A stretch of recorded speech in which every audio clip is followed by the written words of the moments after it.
Hello all! எல்லோருக்கும் இனிய தைப்பொங்கல் வாழ்த்துக்கள். நைட்டு வரைக்கும் என்ன கோலம் போடுறதுன்னு முடிவு பண்ணவே இல்ல. காலையில எந்திரிச்சு தான் ஃபோன் எடுத்து ஃபோன்ல என்ன கோலம் போடலான்னு சொல்லிட்டு பார்த்துட்டு, டக்கு டக்குன்னு வாசல்ல போயி போட்டா கோலம் அவ்ளோ அழகா வந்துருச்சு. நம்மளா இப்படி போட்டோம்னு நெனச்சு நானே என்ன நெனச்சு பெருமைப்பட்டுக்கிட்டு, உள்ள வந்து குளிச்சுட்டு பொங்கல் வைக்க ஸ்டார்ட் பண்ணிட்டேன். பொங்கலும் அழகா சூப்பரா பொங்கிருச்சு.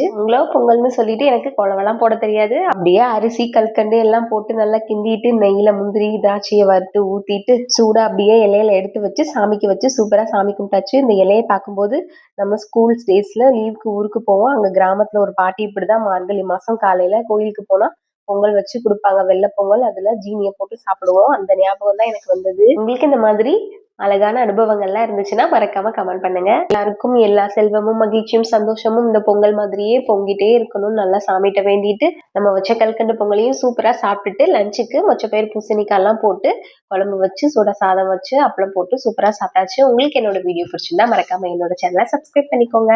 நெக்ஸ்ட் வீடியோல பார்க்கலாம். தேங்க் யூ ஃபார் வாட்சிங். டாடா.